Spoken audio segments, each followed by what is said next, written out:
Let's try this one more time. Shamanism, compiled by Shirley Nicholson. An expanded view of reality. Shamanism. Let's see. We're at section 1, Shaman's Alternate Reality. And then we'll be reading a conversation between Michael Harner and Gary Dorr. If that's pronounced his name right. I mean, it's Dory. There's an E at the end of it.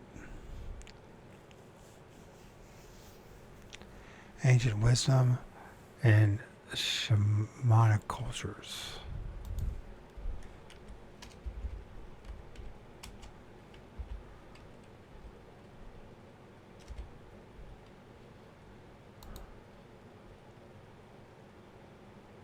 Let's make sure it's pronouncing the name right.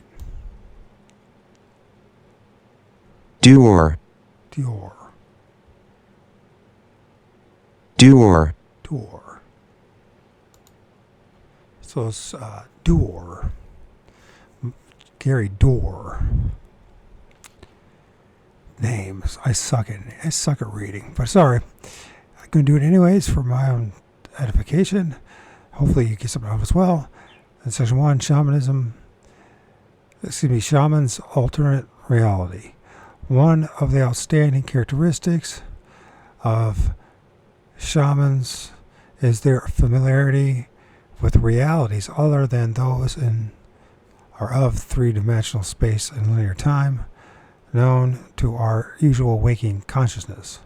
While the articles in this section address many aspects of shamanism, they all have some bearing on the shaman's access to non-ordinary reality. All researchers seem to agree that shamans deal with a realm where spirit beings can offer wisdom and help, and one where such beings might be mischievous, or threatening. I have tried this literally about 4 or 5 times now, and I've given up on. If somebody complained about the fact that I need to go over it first before I record it, I have MS and I have dyslexia, along with Rh negative disease, and I'm not going to be able to give you what you want. I can't even give them myself what I want. So, my apologies to you if it's unbearable. So mischievous and threatening.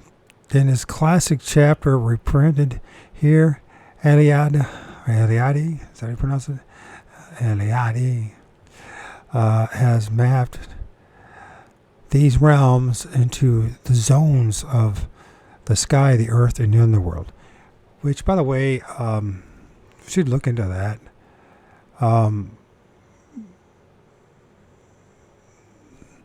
Because that's pretty much what the most First Nation people cultures say as well.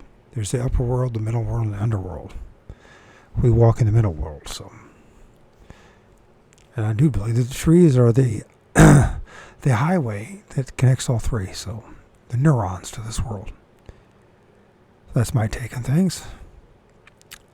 So anyways, the sky, the earth, and the underworld, which are joined by an axis or central opening through which the shaman can communicate with all the zones. I believe that's the trees.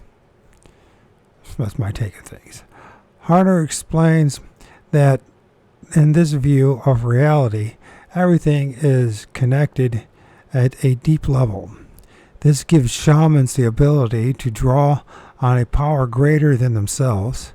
They take care of the spiritual as well as the material condition of their patients, who, like shamans, have a higher component or spirit or vital soul. The shaman is the mediator between the ordinary world and the alternate reality. In the alternate state that shaman, that shamans use for such work, they are fully in control of their journeys to other realms and are conscious of everything that transpires. And that's a very important thing. They are conscious of everything that transpires. They don't forget, allegedly. They enter those realms only for the purpose of being effective in the everyday world to heal and help others. Hopel, let's see if I pronounce his name right. Hoppel. So it's Hoppel. I hope I can remember how to pronounce these names. I won't, but Hoppel stresses the shaman's cultural role of preserving the past for their people, and he connects shamanic functions with shamanic belief systems. Schmidt, on the other hand, believes that shamans experience an ultimate undifferentiated reality which they distinguish from cognitive structures of their culture, and they reconstruct reality for themselves and for those around them, thus affecting change in individuals and their society.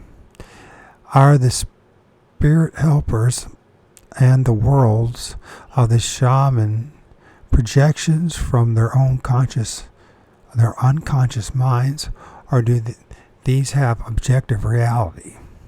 Harner holds that the shaman does not view these non-ordinary phenomena as mental in the sense that they are regarded as projection of one's own mind. Rather, the mind is being used in order to gain access, to pass through a door into another reality, which exists independently of that mind. As for himself, Harner is inclined to think that there is more to the universe than the human mind. Knoll defines spirit, in quotes, as, quote, transpersonal forces that we experience as moving in us and through us, but are not entirely moved by us, end of quote. Imaginary enhancement among shamans faculties facilitate, so let's try this again. Imaginary enhancement among shamans facilitates dialogue with these spirits.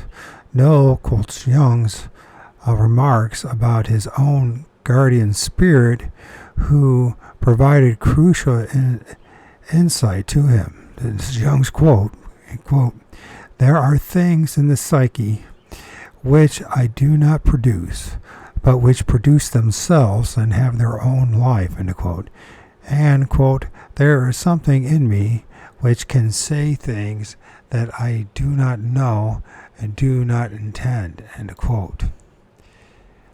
It seems evident that it is possible to experience and get help from levels of reality quite different from that of our common everyday awareness.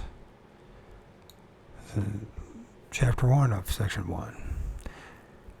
The Ancient Wisdom and Shamanic Cultures.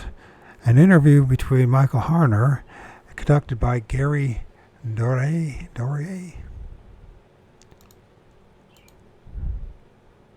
Duer. See, I guess I have to write these shit down. Because in not a million years will I think of calling it Duer. But that's how you pronounce it, I guess. Duer. Or maybe you don't pronounce it that way. Because how God knows. Nothing's consistent. So instead of door, or door, it's do.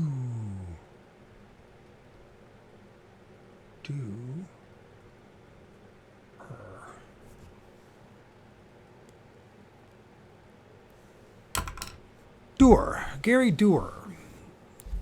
What are the distinguishing features of a shaman? Micah Harner.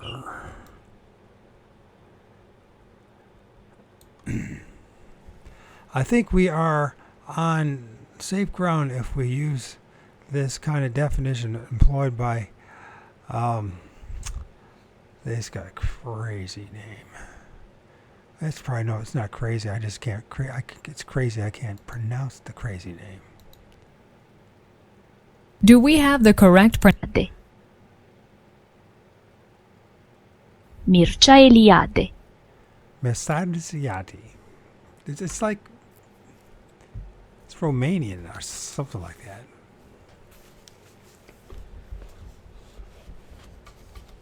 So I gotta write this down. I know I could record this again, but I got so many other damn things to do. And I imagine you do too. Mircea Eliade. Mircea Eliade. Mircea. I'm gonna say Mircea. I know I'm not pronouncing her out. L-E-A-D.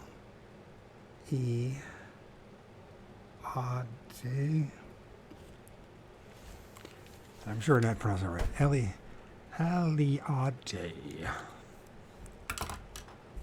Eliade.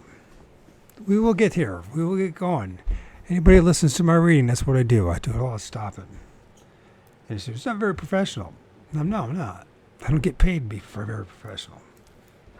Nor do I want to get paid. I want to know the truth. Once again, this was going to come up as SSC, and that stands for Shamanic State of Consciousness.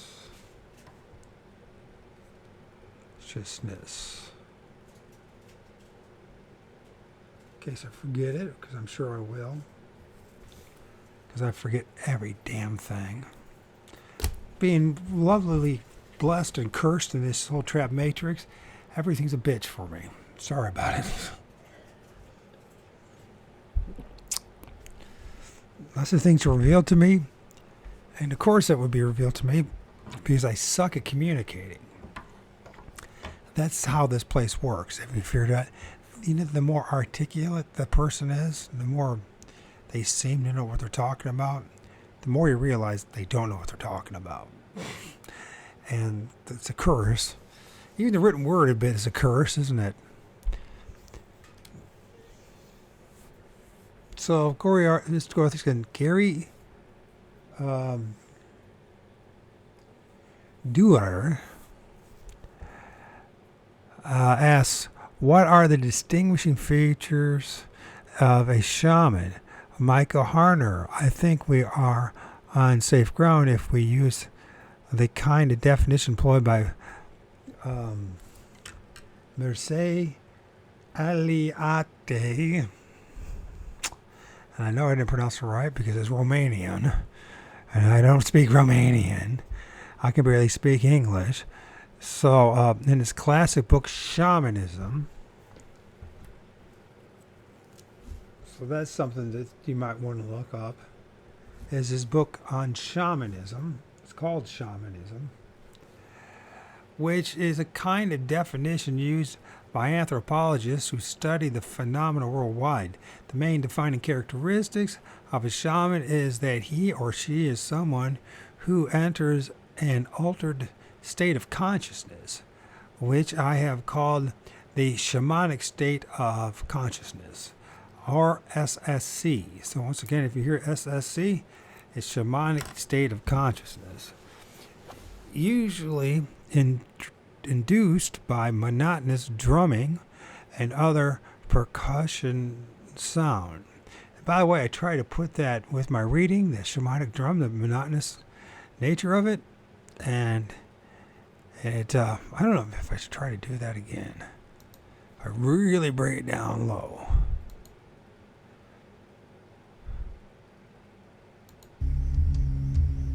I wonder if it will stick out. stand out, I should say. Stick out. Sometimes it was somebody who just put a gun to my head and my misery. Anyways. Sounds negative, doesn't it? But that's this life. This world is full of negativity. You really have to work hard to get that positive charge. The real stuff, not the stuff that, not the lip service that you hear constantly from people, right? Not the, mind fuckery that we use against each other, but the real positive charge. That's a lot of personal work. And you realize it has nothing to do with what other people like, or what is even pleasant to the ear. Something completely different that I don't even know if we even have the words for, to be honest with you. So anyways, usually induced by monotonous drumming and other percussion sound in order to make journeys for a variety of purposes in what are technically called the lower and upper worlds. And I'm totally convinced if you get a camera, have a decent camera, start filming the edge of the woods and go in the woods, start filming the trees, and you start distinguishing between pareidolia and what's traveling up and down them trees, you're going to see the highway and the entities that travel up and down from the lower world and the middle world. I think that you don't need to have the psychedelic drugs at this point to see it. We got cameras now to do it. I got tons of images. The only thing that's different between me and anybody else is I bothered to film the trees, which is something that most people that I've never even thought of doing, I realize. And this is a pretty tree, and it's fall. Then you film the trees. But that's not what I'm talking about. Here's a little another bit of information for you. When you're filming, film to the side of you, behind you, not in front of you, because these things follow your eyes. They know your intent, and they know there's something to do with your eyes as well. So you take stills. Stills are able to capture that microsecond, that fraction of a second in time that you can't do with video. You'll be shocked what you find. At first you'll be like, is this pareidolia or not? And then you'll start to realize what pareidolia is and what's not, especially when you see a head popping out of a tree. And then there's more than one head. And one of the things I film, not only things that look like Sasquatch or Gremlin or other entities, but a lot of hooded characters. Something like humanoid-like, with hoods. Always wearing black hoods. Like shamans, the old. Because I'm totally convinced. Like for instance, we're getting so sidetracked here. Stars. I filmed the stars and the planets. Stars and the planets are nothing what they say they is. All the imagery that you've ever seen, everything you were told about these stars and these planets are computer-generated imagery, are artist renderings. But when you film it, like I've been doing my P900 in the past, like the Mars, it's a portal full of spirits is what it is. It's full of energy. And it's spirit. It's like a port, or it's like they used to call them chariots, right? A housing, a place, where entities. You'll film the entities. You're going to have to film it, and then you're going to have to slow it down and then magnify it. You're going to need some software and take stills, and you'll find it. I mean, I filmed stuff in there that would qualify as these things like draconian,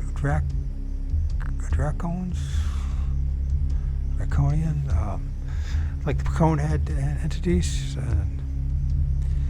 So, plus other beings as well. I'm not making it up. You can do it yourself.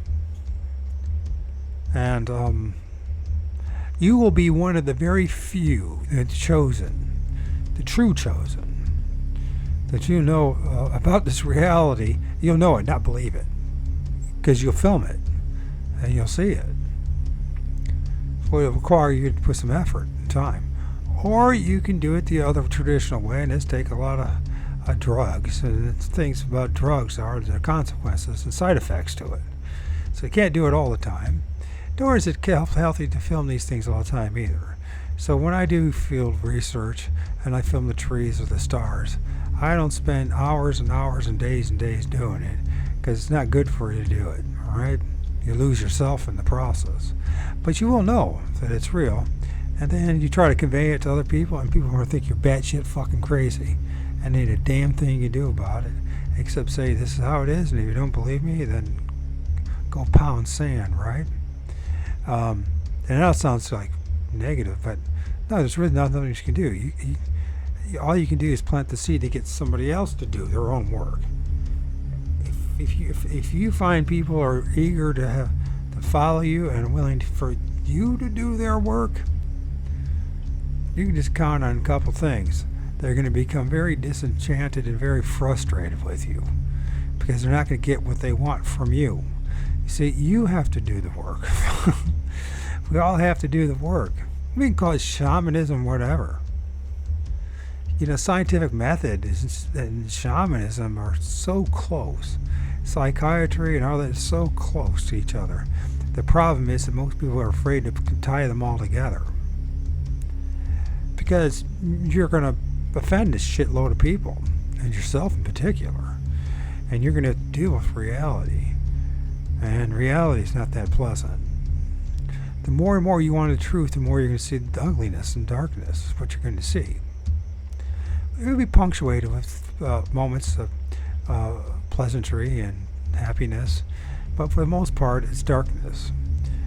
Many people feel that we live in hell, but if hell is this place, the middle world, you know, we are. If we think about, we're walking on that plane that divides the middle world from the underworld. Our feet are closer to the underworld than we'd like to admit. Our souls are closer to the underworld, more than we'd like to admit. There's a good chance that some people say that we live in hell. Not Dante's Infernals type of hell, a different type of. It is Sheol, the realm of the undead, the living. But people don't like that, because then you're talking about ghosts and apparitions and shit like that. But you gotta remember, we're dealing with like now quantum physics, parallel universes, and that when you pass on, you know, you could choose to go back to where you come from. If you're gonna have to do a little work to get to that place, resist all the deception, the light, the tunnel. You gotta deal with the tunnel first.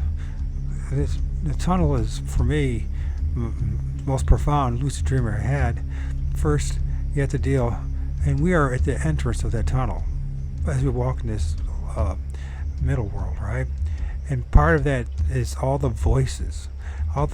You'll see all the heads of all the people you've interacted with, and all the negativity and all the naysaying and trying to get you to draw you to follow them, to come with them, right? It's all part of a deception, right? If you can have enough courage to get through that point, then you have to deal with the other entities, things that look like Sasquatch and dogmen and aliens and all sorts of things, right? And which will drive people into the light, right? What I'm talking about is either the first round, either you'll be all the negativity and the demanding, the manipulation of other people, or the love bombing. In other words, if you don't develop enough of yourself to resist everything and say, okay, you know, that's how you see things, but I'm moving on my own journey, and then you can't. If you get past that, then you're going to have to deal with the darkness, the real dark part of the tunnel. Then you're going to pop out into this giant. It's almost like the womb of a woman, right? It's a giant, like valley. And it's very interesting. It's hues of black and purple and lavender and dark blues, right? And what's around this giant? It appears like a giant valley with mountains on this. is on the sides are these like lattice. It's like the stitching. It's like, think of a quilt, and some lady who makes quilts and makes all these patches, right? And it's stitched all together. And that's how this lattice is, right? It's transparent. On the other side you can see giant pyramids. And so your true essence is going to be drawn to a couple things. In the far distance of that valley is the light. It's trying to draw you back into it, right? Or you will go to the lattice to see if you can break free from that place and get to the pyramids. But you won't be able to do that unless you have the key, and it's only the key for you. It's not a universal key, right? Because the place that you came from, where your next destination is, it's the same destination as me. Your spirit doesn't look like my spirit, and etc. For the most part, odds are not. And that, there's a good chance that your spirit maybe is a wolf, or is a coyote, or looks like something like that, right? Or it's a spider, or it's a centipede, or it's an octopus, or something like that. It has similar characteristics to it, right? Maybe your spirit has 100 arms, like a centipede, right? You don't know. I tell you one thing, all this imagery that you see in the Vatican and what Christianity and all the other religions are trying to tell you what you look like, it's part of the deception, part of the soul trap matrix. You have to come to terms with what you look like and what's in front of you. And if you're not brave enough to deal with things, they're going to look like giant Sasquatches with their teeth missing and eyes moving all over the place and shit like that. Part of it's an illusion, part of it's your own projection, and part of it's the reality of things. And if you can't resist you're going to be forced to go to that light because it seems like comfort, right? Like it's something there, right? Or you stay in that womb for a long time in the abyss and the darkness till you figure yourself out. Eventually, the whole key is to pop out of that womb, that great valley that you're going into, from what I've seen. And then you got to figure a way to get out. It seems to me there's whether it's a true these giant pyramids or the reality or an illusion in its own right. I think the biggest problem is one has to embrace the journey, the exploration, when you fall into this giant womb, right? Once you go through the tunnel, you need to make a decision to go back into light, because if you go back into light, what you're basically doing is you're being reincarnated. Now, I know people don't like this. It's like it's contrary to Western belief, thanks to the Abraham faith and convincing people that there is no such thing as reincarnation, even though the foundation of their beliefs is based on reincarnation. Others won't tell you that. Only the high adepts will tell you that. But what is reincarnation? It's coming back here for another round to produce sloosh and pain and suffering. We're walking bipedal, loosh factories. Our heads are like a giant orb, if you will, of energy mounted on this avatar with 2 arms and 2 legs and the appendages that we have, in which we generate loosh, whether it's through suffering, lust, passion. Highest form of producing loosh is making love, the act of sex. It's interesting. On the last live show I did with Haleo, Magi, and others, some dude he literally did it. They did it again. It's always somebody. Somebody actually got in. That's my fault. But then they somehow caused a virus in which it's him or somebody like him laying in bed jerking off. And that's what popped up in half the people's avatars. But it's funny that it had that happen that way, because it's there to imprint that image into you, to distract you. Because you're more than that. You're more than the orgasm, the boner, whatever it is. You're more than the meat suit. The meat suit's there to design all this loosh for all these archonic entities that feed upon you. It's very parasitic if you think about the creation that we fell into, that we were conned into, right? We agreed to it, certainly, but we were conned into it based on ignorance. And then once we agreed, and part of the agreement is very simple, subtle. It's how do I say that? Some people talk about they go to schools and preparation, all kind of stuff, and it's councils and all that. But from my observation is the heart's intent. Can you handle the darkness? Because this is what this place is, to prepare you for what? More darkness.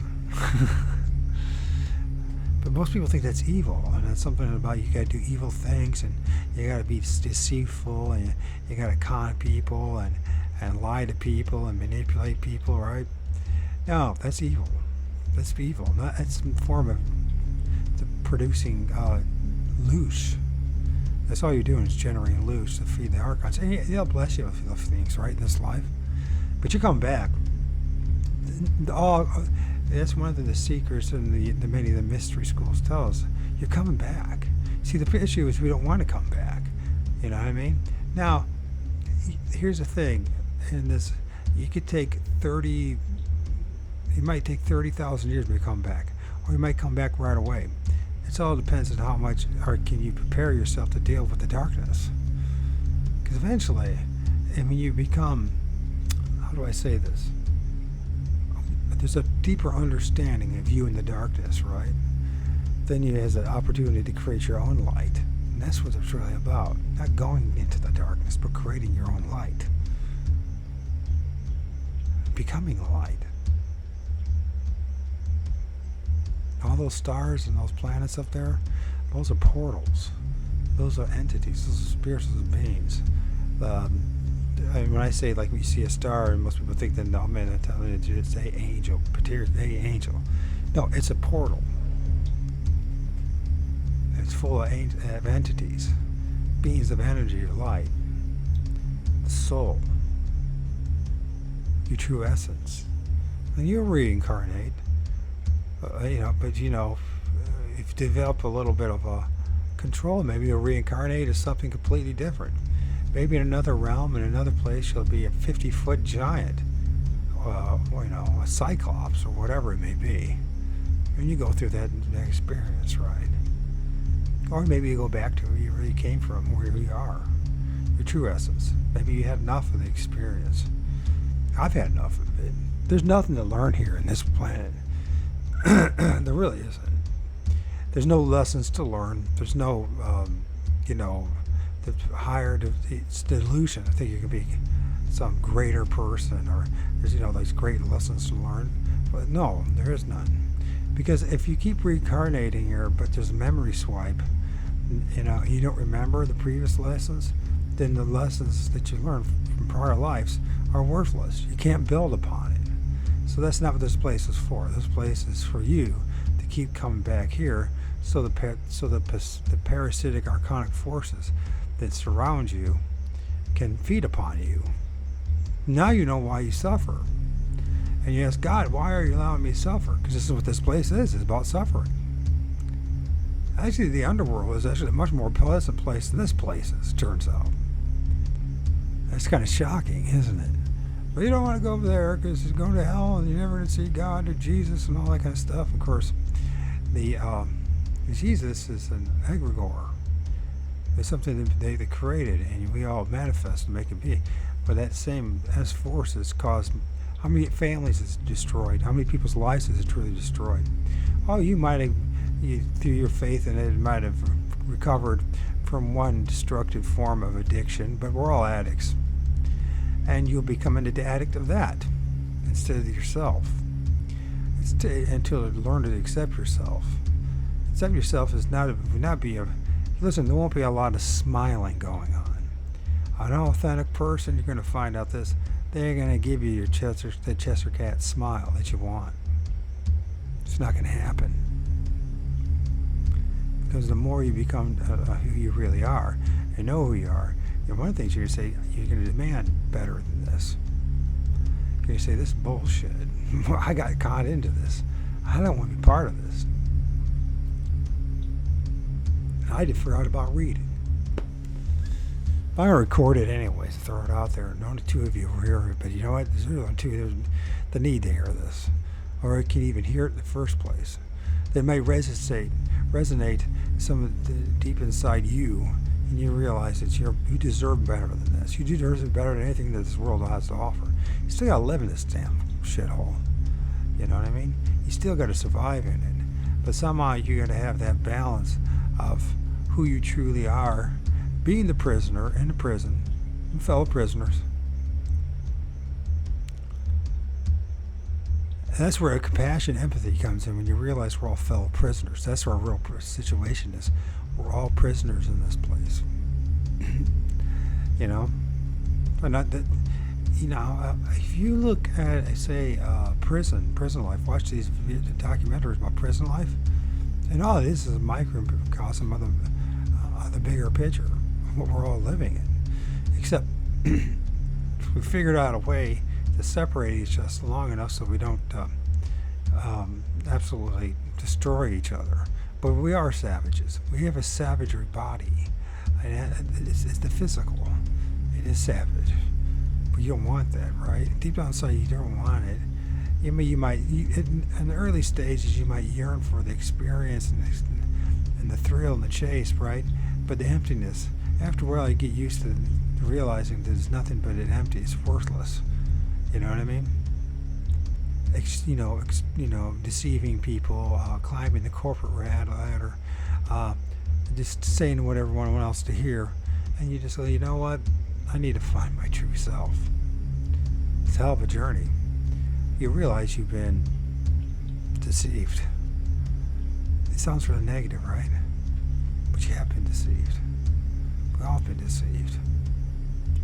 Once we all recognize that we're all victims in this awful place, then there's a choice you make.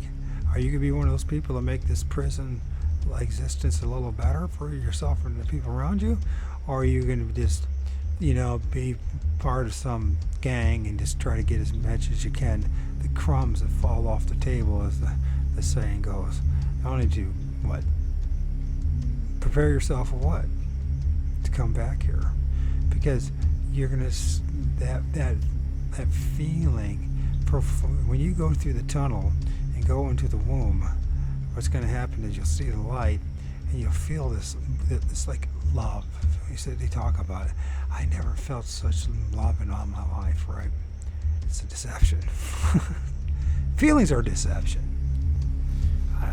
I'm not saying that we should deny our feelings, but we should manage them and recognize what they are.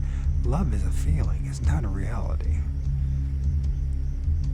When you really care about someone, you know what? Then we're talking about spending time with them. Being loyal to them, being consistent with them, being honest with them, trying to get them the best for them. You know what I mean? These are the aspects. But what are those? Those are just attributes. They're more than attributes. They're actions. Those actions negate a lot of the archonic forces around you. If you just go into this thing and be like, oh, I'm in love with you, right? And it's just all this emotional thing, right? I'm so attracted to him or her. And you talk about the early stages of falling in love, right? That honeymoon period, but then the reality shows up. You know what I mean? That you're a sick fuck in a sick body, full of thousands of genetic flaws. Doesn't matter who you are. Yeah, sure, you might win a few Super Bowls and be the GOAT for a season or two, which is more than most people ever get in this realm, but it means nothing. It truly means nothing. If you're not prepared yourself to get to the next, to get out of this place, get out of this realm, you're coming back. And next time it might be, so you might, be the Super Bowl champ that's won a bunch of Super Bowls. All right, football is just an example. But the next time you're coming around, you're going to be a dude that's permanently paralyzed, and you know, and you're going to have all sorts of shit, go through all that, and you're going to pay the price, right? And it won't be just once. Until you finally realize it's not worth coming back here. The sensory experiences, I mean, let's be honest, what do we do? Why do we have addictions? It's because this place sucks. And we're trying to find a way to cope, go through this. They survive this prison sentence that we're all under. We're all under it. Does that seem negative to me? I'm sorry, but it's the truth. No matter all the positive thinking you want, all the visualizing you do, it's not going to change the fact that you're still living in prison. Now, certainly it's being more empathetic and compassionate and thinking about other people, right? Sure. Most people can't handle what I just said. And so I'm not even looking for the most people. I don't want to be with most people. And I know most people don't want to be with me. And I don't blame them. We're in different states of consciousness. The more that you become part of this shamanic consciousness, you realize a couple things. Now, surely, this is where it comes to the healing and the helping of other people. But the shaman knows we're in a trap. That's why he becomes, or she becomes empathetic instead of, now you can use your powers to do terrible things to people, and it happens all the time. It's called sorcery. You just watch the daily news. There's millions of videos out there of the horrendous things that go on in politics and religion and wars and all these different secret societies and blah blah blah. But they're just gangs in the prison. They're all coming back. It doesn't matter if you believe it or not. You're coming back. The only way you're not coming back is when you understand where you're really at. You're in a trap. Soul trap matrix. You're not going to be able to break free from this place until you can resist just about 99% of everything out here. When you can resist religion, can you resist politics? Can we resist false science? Can you resist what people think about you? Can you get to the point where, although the stings and the arrows might hurt, that you're able to build that psychological, spiritual shield against all the arrows and darts that be shot at you, right? If you can't deal with it here, you won't be able to deal with what's going to happen on the other side when you're love bombed, and then you're criticized, and then you're scared shitless, and all the things that they're designed to keep you to go from finding yourself and to get you to go back into the light. Oh, it feels like such. Never felt anything love. There's never been so much love in all my life desired. Why do they offer that? Why don't they offer that here now? Why is it not here, but only in spurts? Why, if this great, feeling of love and compassion and warmth and all that, and people also generally say, I don't want to come back. And these near-death experiences and out-of-body experiences, I don't want to come back. Yet they're forced to come back. And they're told such silly things like, you got a special message. You got a message to tell everybody else, right? You got to teach everybody else. There's something out there. You got a purpose. No, you don't. None of us have purpose. But the shitty thing is, so it's shit. The people say, well, what's the point of living here? Just prepare yourself not to come back. That's the whole reason.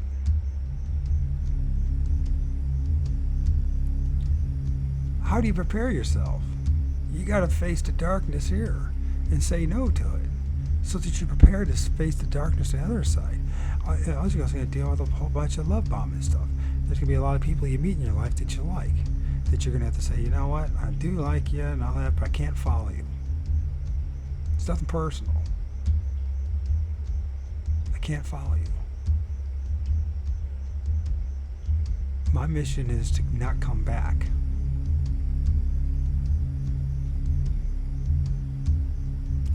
have to spend time and awareness. I can't be, it's not like you have to do it 24/7 and think of everything else. You still got to survive this place. But I'm saying you start to readjust, reassess things, and you're like, I like you, but you talk too much about politics, or you're too busy talking about this person, that person. It's a waste of my time and energy. Why is it? Because I need to focus on me. I need to get out of here. And you can't do it for me. And I can't exploit you to make it happen. I have to find myself. And maybe you are a spider. Maybe you're a spider monkey. Maybe you're a whale. Or maybe you're an orca. A killer whale, right? Whatever you are, that's just this physical. Just remember that in the, I'm talking about the three-dimensionally, right? But on the other side, you might be a whale with 10 heads and 10 arms. God knows what you really are. Or maybe because you're a pack of energy and your source of energy, and you, your creator yourself, you can become that. You could become a Sasquatch. You could become an alien, as they call it. You could become a whole bunch of other things. Knowing that you're just playing a role. You're adopting an avatar if you have an experience. But you understand there's many soul traps. This place is full of traps. All you have to do is study, like, Christianity is a fascinating journey. It's like it's like a giant landmine field of deception and lies and misdirection, misinformation and delusion and all that. And you go here, and every, hoping the group has the answers, that book has the answers, until you realize none of them have the answers. You have the answer. For you.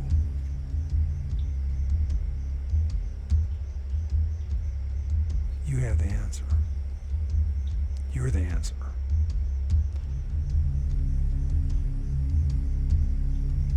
Somehow you need to stay focused on you and find your authentic self. Maybe you're a dude that's designed to play the flute or play guitar, or a gal to do the same thing, right? Maybe in the physical realm, and maybe you're one of these beings in the on the other side there's a musical entity, or maybe you're an entity that's designed to be an observer, a watcher. I'm just throwing things out there. You gotta find who you are. I know I'm not anything like that.